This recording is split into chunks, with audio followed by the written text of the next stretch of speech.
আপনি যদি আমাকে বিশ্বাস না করেন, আমি আপনাকে যে 100% বিশ্বাস করবো, এটা কে বলেছে আপনাকে?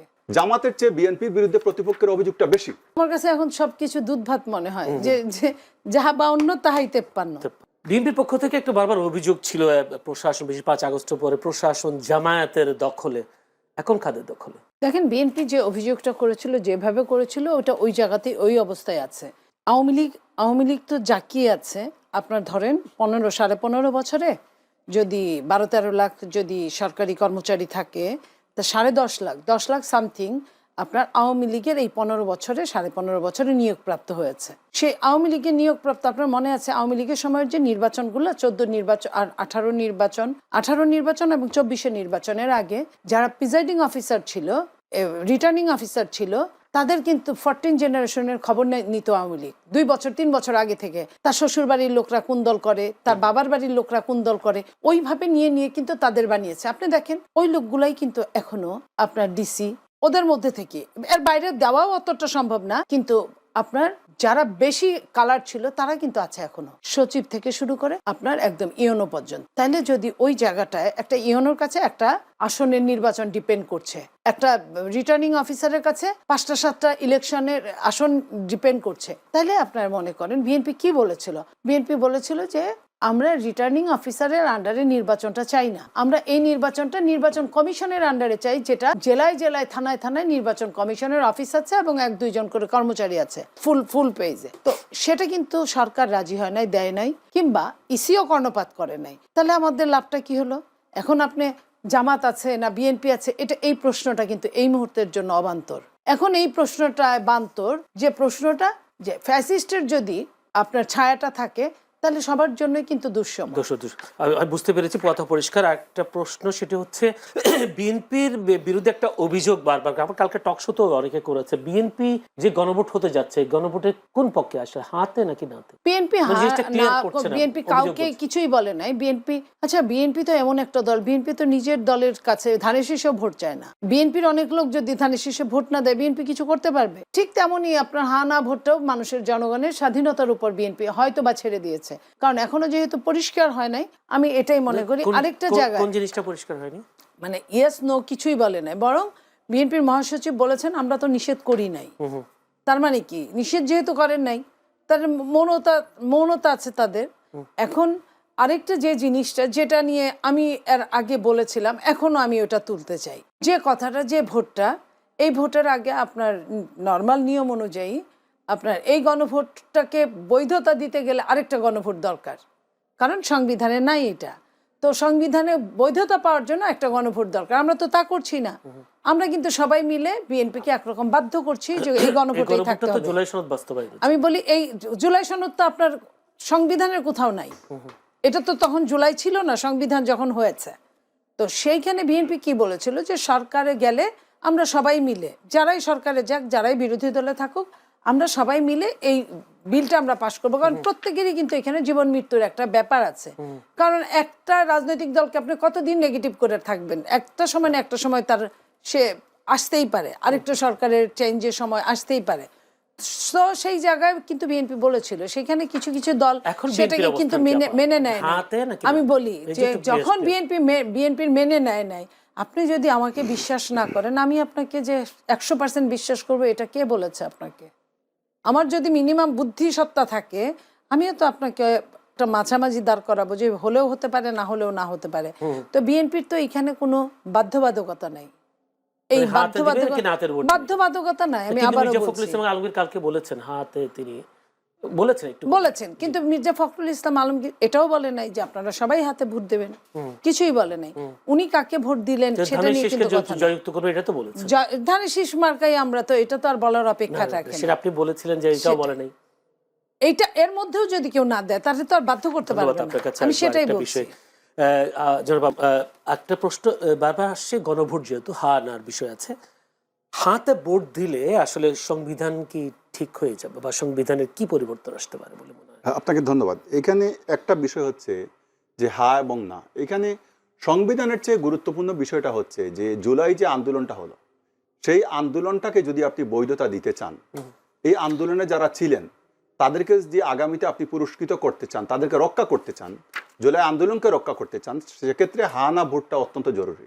যেমন ধরেন যে এইখানে যে রক্ষা করতে চাইলে হা না তো জরুরি না, কোন একটা জরুরি, হা নাকি না?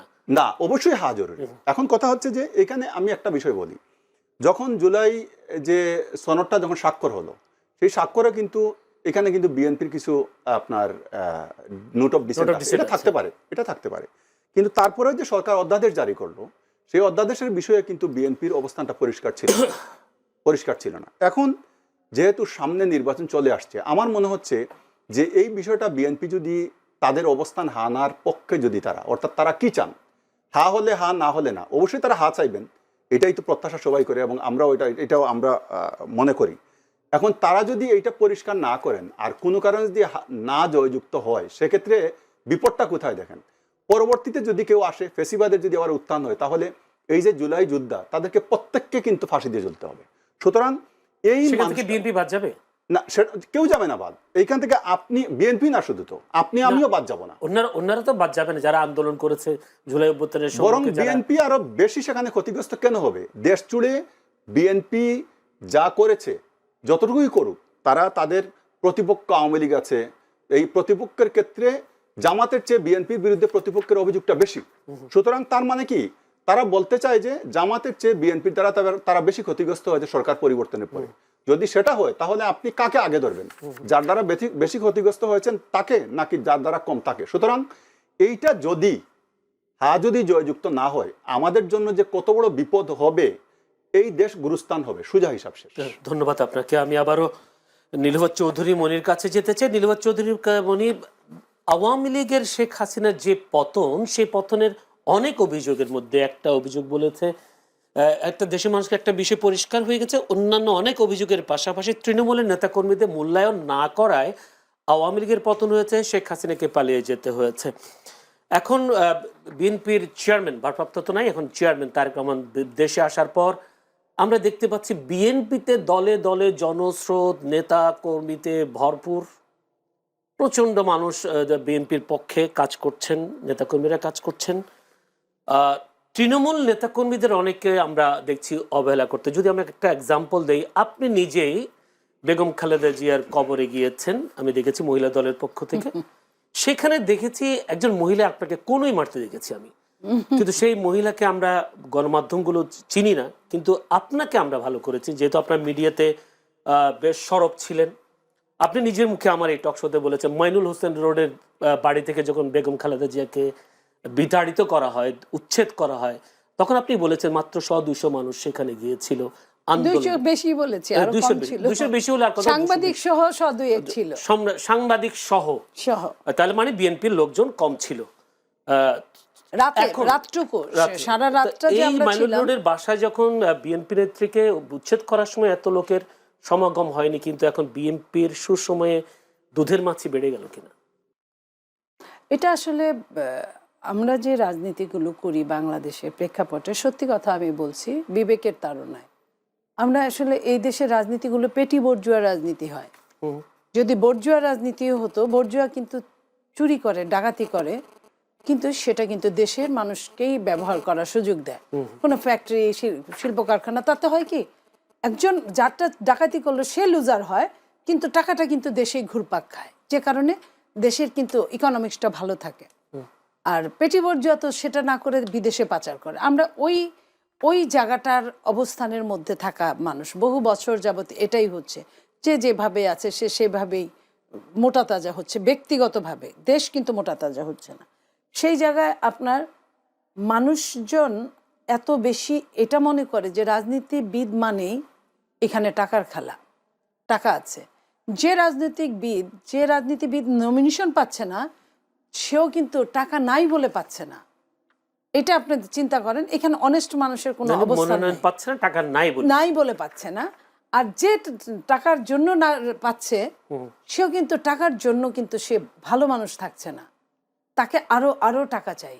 কারণ সরকার যে বাধ্যবাধকতা দিয়ে দিয়েছে 15 লাখ বা 25 লাখ, এই টাকায় কিন্তু একটা এমপি 2 দিনও যায়। আমি এইভাবে কি বলবো যে 5 আগস্টের অভ্যুত্থানের পরও রাজনীতিবিদরা পাল্টায়নি, এক ফুটাও না। এই যে ক্ষমতার সঙ্গে কিছু মানুষের এই যে দুধের মাছিগুলো সব সময়, যখন যে দল থাকে, আপনি বলছেন আওয়ামী লীগের সময় এই ঘটনা আওয়ামী লীগ মূল্যায়ন করতে পারে নাই বলেই, কিংবা বুঝে নাই বলে, গুপ্ত রাজনীতি কোনটা প্রকাশ্য রাজনীতি কোনটা বুঝে নাই বলে আওয়ামী লীগকে কিন্তু এক কাপড়ে চলে যেতে হয়েছে।